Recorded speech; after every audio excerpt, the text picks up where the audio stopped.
Good morning once again.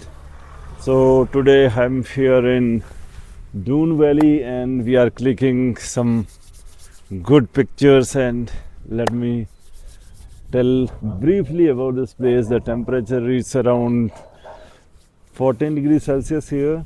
The cold wind is passing through this bridge and touching me as well and feeling bit cold. सो आज मैं आपको कुछ basic running के कुछ tips बताऊंगा कि रनिंग के दौरान आपका जो नॉर्मल पोस्चर है वो कैसा होना चाहिए। देखो, running is all about mindset and body posture. तो माइंडसेट में क्या है कि अगर आपने ये सोच लिया कि यार मैं तो दौड़ रहा हूँ और बहुत मुश्किल काम होने वाला है, तो ऑब्वियसली आप मुश्किल ही हालात फेस करेंगे। तो सबसे पहले कुछ चीज़ें हैं कि सबसे पहले तो माइंड को कूल रखना है, शांत रखना है, और रनिंग जो है बिट बाय बिट आगे बढ़ेगी। तो सबसे पहले है कि आपका जो रनिंग पोस्चर है वो करेक्ट हो, और आपका जो ये विंड पाइप है ये ज़्यादा कॉम्प्रोमाइज़ ना हो। मतलब विंड पाइप जो है नॉर्मली रहे ताकि आप प्रॉपरली ब्रीदिंग को प्रॉपरली कर सके।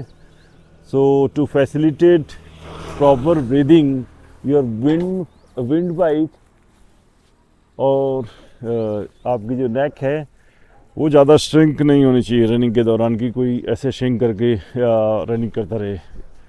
तो विंड पाइप आपकी नॉर्मल रहे। माउथ की पोजीशन, बहुत लोगों के अंदर, बहुत लोगों में ये मिथ है कि माउथ को शट करके दौड़ना चाहिए। शट करने का ये मतलब नहीं कि लिप टाइट करके दौड़ो। वही आपकी बॉडी के अंदर ऑक्सीजन अगर प्रॉपर नहीं जाएगी तो फ्यूल कैसे बर्न होगा और ब्लड तक कैसे ऑक्सीजन पहुंचेगा। तो उससे क्या है, एग्जॉशन आपको जल्दी हो जाएगा और आप जल्दी ही गिव अप करने लग जाएंगे।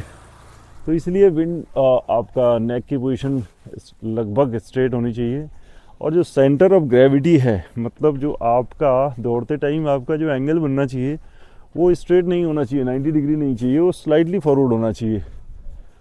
तो सेंटर ऑफ ग्रेविटी लगभग आपका जहाँ पहला स्टेप पड़ रहा है उस स्टेप के पास जो है सेंटर ऑफ ग्रेविटी होना चाहिए आपका। अच्छा, दूसरा है इनहेल एक्सेल जो है आप प्रॉपर कर सके तो उसमें आप ब्रीदिंग अगर प्रॉपर आपने कंट्रोल कर लिया या ब्रीदिंग के ऊपर आपको ठीक से पता लग गया तो आप जो है काफ़ी अच्छा रनिंग कर सकते हैं, वर्कआउट कर सकते हैं। दूसरा है फिर आपका माइंडसेट। माइंड का ही गेम है। अगर मैं कहूँ रनिंग क्या है, तो running is all about mindset. तो माइंडसेट का ये है कि आपको ये ध्यान देना पड़ेगा कि कहीं मैं बॉडी को श्रिंक तो नहीं कर रहा हूँ, कहीं मैं बॉडी को स्टिफ तो नहीं कर रहा हूँ, कहीं मैं किसी एक ही एंगल पे अपने आप को ज़्यादा देर तक तो नहीं रख रहा हूँ। तो अगर ज़्यादा देर तक इवन हाथों की पोजीशन भी आपने ये रखी हुई है कि नीचे ही नहीं कर रहे हो, आप डाउन ही नहीं कर रहे हो, तो उसमें क्या है, आपकी जो ब्लड कैरी करने के लिए जो वेन्स है या आर्टरीज है जो ब्लड को सर्कुलेट कर रही है बॉडी के अंदर, वो क्या है, अगर कंटिन्यू एक पोजीशन लॉन्ग रन में, खासकर मैराथन, हाफ मैराथन या क्रॉस कंट्री जो रन है उसमें अगर आप एक ही पोजीशन में होल्ड कर रहे हो अपने आप को, तो उससे क्या है, आपका ब्लड जो है सर्कुलेशन प्रॉपर होगा नहीं, और आपके हार्ट को एक्स्ट्रा पंप करना पड़ेगा, एक्स्ट्रा वर्क करना पड़ेगा। और जब हार्ट को एक्स्ट्रा पंप करना पड़ेगा क्योंकि आपने बॉडी को श्रिंक कर रखा है, तो उस दौरान क्या होगा, फिर एग्जॉशन आपको फील होने लगेगा। तो ब्रेन जो है एक सिग्नल देगा कि अब जो है आप थक चुके हो, आप रुक जाओ। तो बस वही एक मोमेंट होता है जब आप जो है गिव अप करने लग जाते हो। तो ये कुछ छोटे छोटे से टिप्स हैं जो आपको ध्यान में रखने पड़ेंगे। अब जैसे मैंने लास्ट वीडियो में आपको बताया कि शू लेस को आप इस तरह से बांधें कि आपका शू लेस खुले ना, क्योंकि अगर एक बार आपका शू लेस खुल गया तो बार बार एक nagging thought will continuously try to disturb you कि आपका तो शू लेस खुल गया है, हो सकता है आपका अगला स्टेप शू लेस के ऊपर पड़ जाए और आप गिर जाए। तो ये छोटी छोटी सी चीज़ें हैं जिनके ऊपर आपको शुरू से ही आपको ध्यान देना पड़ेगा। और मोबाइल वगैरह आपके पॉकेट में ना हो, पॉकेट में मोबाइल होगा तो बार बार वो आपको डिस्टर्ब करेगा। तो कुछ भी ऐसा ना हो आपके पास जो आपको बार बार आपके माइंड को डाइवर्ट करता रहे। और कूल माइंड से आप आगे चलते रहें। Oh, beautiful sunrise is right over here, it is one of the best thing it is happening here. तो ये जो फेनोमेना है नेचर का कि सनराइज हो रहा है and you are up before sunrise, तो ये एक आपके लिए बहुत बड़ी चीज़ है। सनराइज के साथ उठना ये सबसे अच्छी हैबिट है आपकी, अगर आप ये कर पाते हैं अपनी लाइफ में।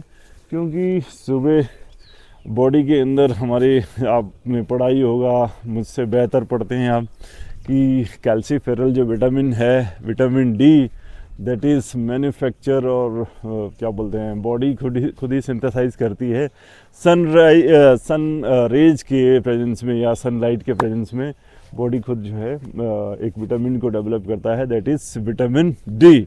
तो विटामिन डी भी आपके लिए बहुत ज़्यादा ज़रूरी है बोन्स को, स्ट्रॉन्ग बोन्स के लिए। नहीं तो ब्रिटल बोन होगी, थोड़ा सा भी प्रेशर झेल नहीं पाएगी, कहीं भी आप ब्रेकडाउन हो सकते हो। तो इसलिए ये sun bath specially before 10 o'clock जो सन बाथ है, that is very crucial for your strong bones.